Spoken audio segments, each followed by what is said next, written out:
Welcome to the Lifestyle First podcast, discussing lifestyle medicine and making self-care as easy as 1, 2, 3. 1 question, 2 research reviews, and 3 actionable health tips, all centered around the Lifestyle First method, your blueprint for the 10 key routes of optimal health and happiness. And now your host, lifestyle medicine physician and coach, Dr. Alka Patel. Hello and welcome to Series 6, Episode 8 of the Lifestyle First podcast. And the theme that we're focusing on today is L for learning habits.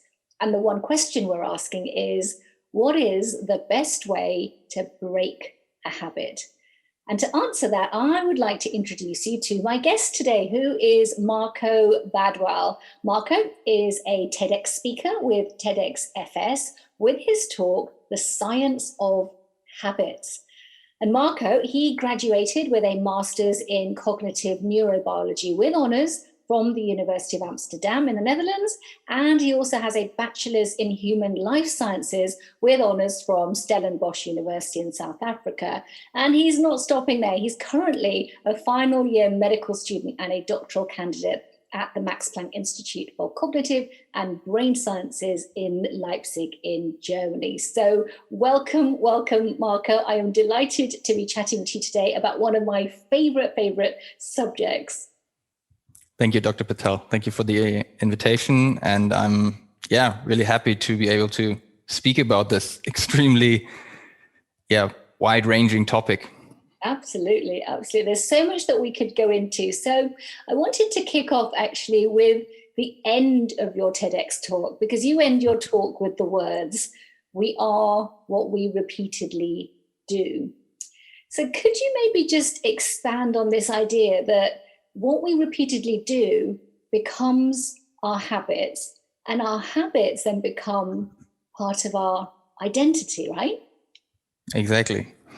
So I think if we really think about who we are, so the identity that we live, in the end, it is what we do every day, what we do in every minute of our days that makes up of who we are.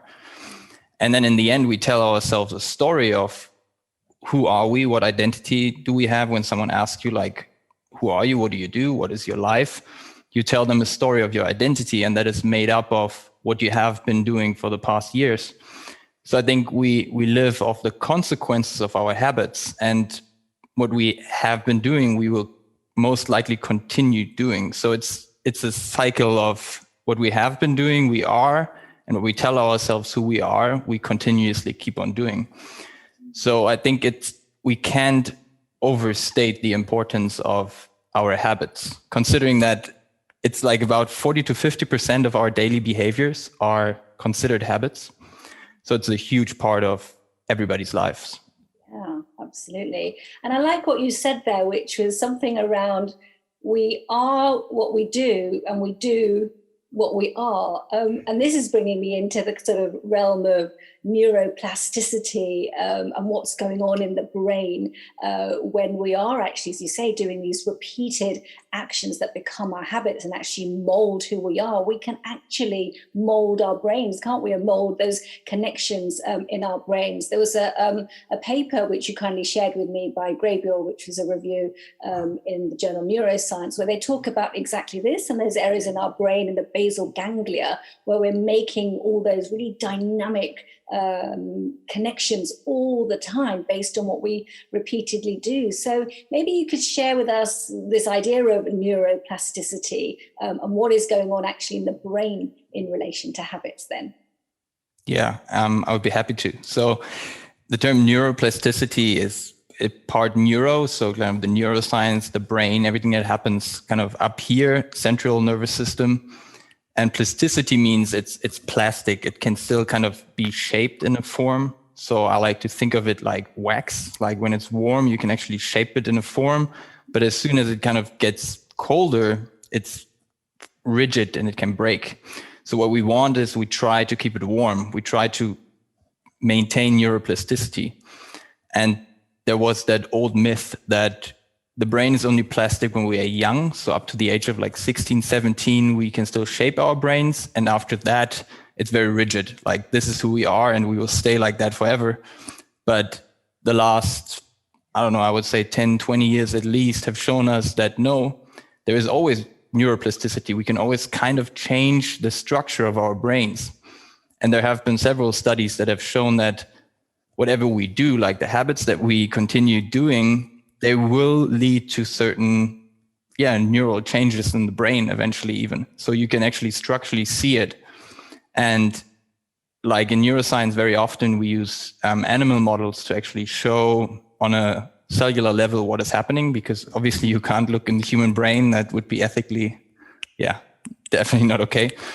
So they looked in the brain of mice and they actually saw that when a mouse was learning like a maze, for example, learning it day after day after day after day, the neurons would reshape. The plasticity would actually lead to the mouse learning the maze.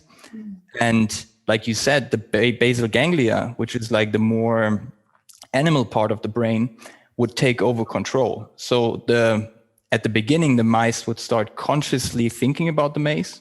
And then eventually the habit would sink into the basal ganglia, where neuroplasticity would change the neurons. And then the mouse would learn as a habit to just run through the maze.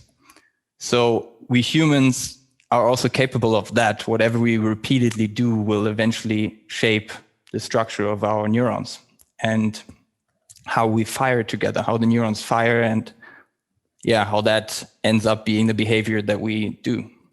It's fascinating, isn't it? So you've talked about what we do and how we repeatedly do that changes those connections. What about if we flip it in the same way that we can deepen our connections by doing things we want to do then? Can we actually loosen the connections by stopping doing the things we don't want to do? Because I know we talk a lot about making new habits, but breaking habits that don't really serve us. Now, there's probably so many of these, aren't there? If we stop and pause and think about habits that we have that don't really serve us that well, there's habits that take up your time, like scrolling on social media and binging on Netflix. There's habits that affect your health, like not sleeping well or drinking fizzy drinks. There's habits that affect your productivity, like procrastination or multitasking, or even sitting at your desk all day. Habits that affect your finances, like you leave the lights on. And even habits that affect others, like always being late or interrupting people. We do some of this, as you said, so habitually. But if we're conscious of it and want to change that and break habits, what is then the best way to break habits, Marco? So you mentioned a lot of very important things. I think it's important to start by defining what is good and what's bad for you, because good and bad, they are like moral concepts. So for everybody, something good is something different than for the other person. So I think we need to start at what is beneficial for you and what is not beneficial for you, and who do you want to be, which will bring us back to the identity question. So I like to start by what is the identity that you want to live? And based on that, you need to ask yourself, okay, what do I need to do to be that person? So in the end, that's a very core question that you need to ask yourself before defining, okay, what is good and what's bad for me. So who do you want to be? What's the identity that you want to live or that you already live? And then I like to take the next step, which is be aware. Like you said, you need to see what you actually do. The problem with habits is that it's kind of like a different self from the one that me and you are talking about right now. Like we are very conscious and aware of talking to each other, but habits, they are somewhere else. They are in the unconscious part of our brains. And that's what habits are, but that makes it so difficult for us to see them. So the second part that is so important and also difficult sometimes is to see your habits. What I like to do is maybe take a journal and be very honest with myself. That's so important, to be honest with yourself. Like you said, like procrastination and checking your phone and eating snacks or whatever it is. People like to make excuses. So before you can break a bad habit, you need to see it and you need to be honest with yourself. So take a journal, write down, what do I actually do with my time? What do I do all day? What are bad habits that I really don't like? write them down. What I found really helped me was meditation. So mindfulness is per definition like a non-judgmental awareness of what happens around you, what your brain does, what is surrounding you, what's your conscious mind actually experiencing. So mindfulness can be this tool that allows you to actually observe, oh, wow, I'm going into this habitual automatic mode again. And then you can be like, okay, wait, I'm going to take a step back, write it down, and then actually take action on those bad habits. So the second step is actually seeing. The first one I would say is identity. The second one is seeing, being aware. And then it actually gets a little tricky because bad habits, they have established themselves in your brain and they have structurally kind of been ingrained in there. They had at some point been rewarded. We have this dopamine, which we haven't yet talked about, but I'm sure some of your guests at least have heard of it. It's this neurotransmitter in the brain that actually triggers neuroplasticity and reward, and your brain thinks more. So there's a book that's called The Neurochemical of More, and it's about dopamine. And dopamine just signals us more and more and more. And bad habits, they have been in the past been rewarded by dopamine excess in the brain. So we need to break through that loop, and it gets tricky in the end. But I think identity, awareness, and then we need certain tools that I'm more than happy to share. Yeah, I think you're right. Absolutely spot on. It's that the bad habits feel harder to break than perhaps sometimes the good habits are easier to create. It can obviously vary with what you're trying to do, but it is that these habits become very ingrained and part of you, and they exist in your subconscious existence, don't they? And I love the fact that you kind of highlighted, well, notice what those habits are, have a bit of fun around, discovering what it is that you do, maybe lighten up a bit. We tend to get really harsh with ourselves, and it's like, I've got to stop doing this, I've got ease up, like enjoy the discovery, enjoy the exploration, enjoy noticing that actually, yeah, I've done that 4 times this week. Every time I do A, I do B. And that's the beginning, isn't it? That's when you can start to break what doesn't serve you. But only, I think what you've described is only by tapping into your identity, by recognizing, first of all, what's important to you and who is that person you want to be, and why do you want to be different? Why do you want to make change? So absolutely love that. But let's talk a little bit about dopamine then, as you've sort of mentioned that. We know when we talk about, don't we, this sort of the habit loop. I talk about it as the sort of 3 R's of reminder, response, and reward. And as you're saying, that sort of dopamine hit is your reward. But when you're trying to break a habit, is there a way you can still get that dopamine hit by breaking certain areas of that 3R cycle? Yeah. So only recently I actually read that very often, especially bad habits, they had been established way past, like a long time ago, and they really haven't been rewarded since. But since they were established so long ago, and there was like a reward when you were young, like the example that was used was like smoking a cigarette. Like when you were a teenager and you wanted to be like rebellious and cool, you started smoking, and the reward was to be cool, to be in a group. And since then, it hasn't really been rewarded since, but it's still in there. Like the brain is kind of looking cue trigger, response smoking, and there is no real reward anymore, but it's still in there. So it's like so deeply ingrained structurally that the brain just responds to cues all the time. So I think really often, more often than we think, there is no real reward in the end anymore. So it's just in the brain, it's structurally in there, and the brain responds unconsciously all the time to some cue, some context, something in the environment. So I think that's makes habits especially dangerous because there is no obvious reward in the end anymore. I mean, we have this habit loop, like you said, that you have a cue, you have the response, and you have the reward in the end. But I have found that also for my habits, I can't really see the reward anymore. There is nothing obvious that I'm living where I would say, oh, that's really rewarding. It's not there, but I'm still acting habitually. So I think we need to attack more at the cues, the context where we do something. And then in the book from James Clear, Atomic Habits, he puts in a fourth block, which is like the craving, the urge that we try to satisfy by doing something. And I found that maybe the most important part in the habit loop. So we have a cue, and that cue leads to a craving. And everybody, we all have different cravings within us. We crave to be part of a group, to be loved, to be successful.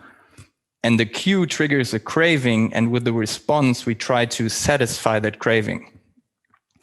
So with the second part that I mentioned, the being aware, the seeing, the mindfulness, if we get better at that, we can see the cravings that we try to satisfy by going after a habit. And for me, I found, and also for my students, I found that starting to understand the cravings that actually trigger the habit can really help exchange a bad habit for a good one. Because very often the craving is really deep within us, and it's often uncomfortable. We try to avoid looking for it. But if we don't accept it and see it, I think it gets really, really tough to actually break a habit. So when you're talking about habits and talking about cravings, it's making me think about addiction. So what is that fine line between habits and addiction? Or are they really two ends of one spectrum? Is an addiction a deeper habit? What are your thoughts around that, particularly thinking about maybe some of the science of addiction science and habit science? What's going on? I'm pretty sure it's a spectrum. Like you said, it's a fine line. Also with like social media today, I think a lot of people would actually like be considered addicted to their phones, to social media. There is a very famous and good psychiatrist, Judson Brewer. He's at Brown University, I think now. And he published a book, The Craving Mind. And he studies a lot of people with smoking and eating disorders. And he uses mindfulness to treat their addictions. And I mean, when you look at the medical definition of an addiction, it's nothing else than doing something despite the fact that it's like pathological, like it really harms your physical well-being. You start having a craving when you stop doing it. And the third one is, I think, you avoid everything else in your surrounding for that one thing that you're addicted to. And that is really extreme, but a lighter form, I think a lot of us would agree to when we look at our social media, our Netflix, video gaming, sometimes for some people it's eating. A lot of those things are, I would say, on the fine line between pathological addiction and it's a very strong habit.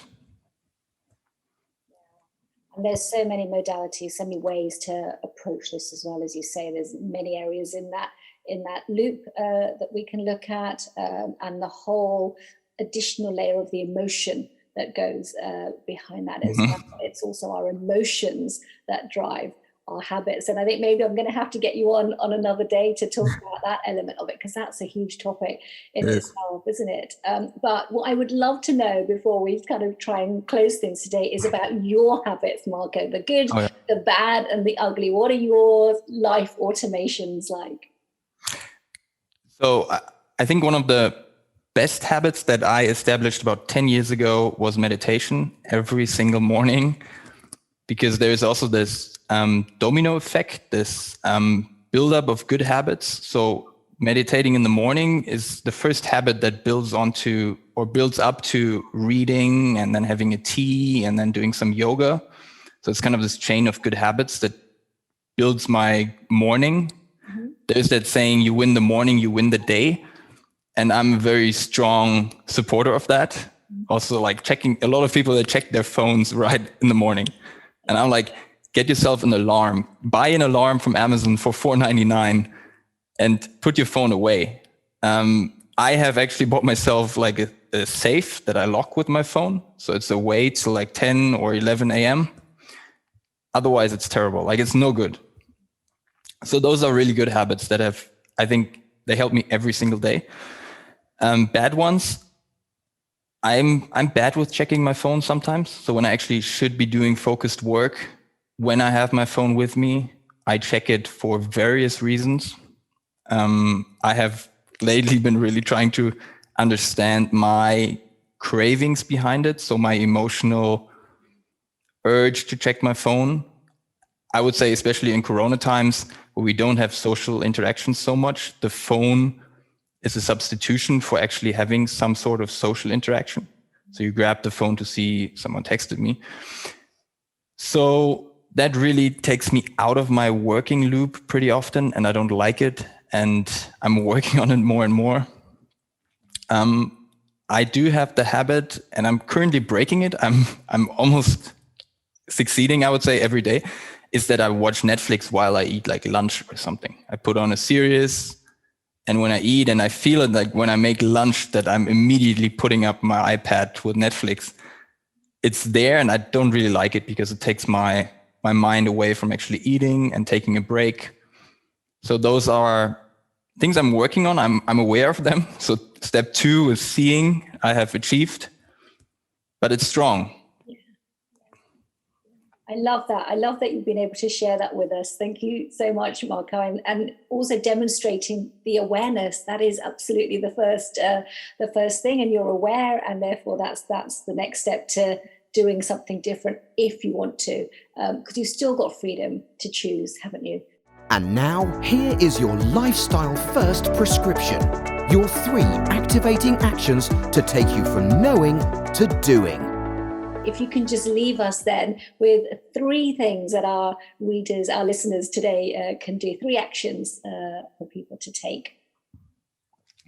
So the first one I would say is change your environment so it actually serves your habits. And in the same sentence, don't underestimate the power of them. Like, especially experts, they use all the tools they can get, like me using that safe to lock my phone away. You need that. Like, I need that, and other experts, absolute experts in habit formation, need those tools. So use the tools for your benefit. Be honest with yourself. So just take a note, like every day for 1 week, journal what you really do with your time and be honest about it. And maybe also how long you spend on it and how you feel about it. Like, does it actually serve you? Is it in line with the identity that you claim to be or that you would like to be? And the third one is maybe get an accountability partner. So positive social pressure can move mountains. So if you get someone in line with your goals, or tell someone about what you would like to do and how you would do it and be very concrete about it, I think that can really persist. So actually, like, doing something once or twice is not that hard, but having it persist over weeks and months and years, which is by definition a habit, that needs something more. That needs something always reminding yourself. Thank you for that. Those are 3 very, very practical actions. And as you said, if you take the action, the processes work, but you've got to be able to repeat them and repeat them. I love the last one about the accountability. I think that's so key, and using accountability in a positive way. Absolutely. Yeah. So amazing. Thank you, Marco. I'm sure people are going to want to reach out to you, find out more about you. What is the best way to link in with you? Sure. Just LinkedIn, Marco Badwal. And that's, at this point, probably the best way to reach me. Just send me a message, send me an invitation, and more than happy to chat again, share books, podcasts, ideas. I mean, there is very good literature out there. There are a lot of experts. Amazing. Brilliant, brilliant. Thank you so much. I shall put your links up, and also would encourage everybody to listen to your TEDx talk as well. So I'll add that link to the description as well, which now then brings this week's episode to a close. So thank you so much, Marco. And for listeners today. Of course, please do share this episode so that you're also able to help spread messages of health that matter. And now, of course, I simply wish you all a happy, healthy day. Thanks for joining us on the Lifestyle First podcast, making self-care as easy as 1, 2, 3. Don't forget to subscribe and share, and we'd love it if you'd be kind enough to leave a review. To learn more or to arrange a consultation, please visit www.dralkapatel.com. See you next time.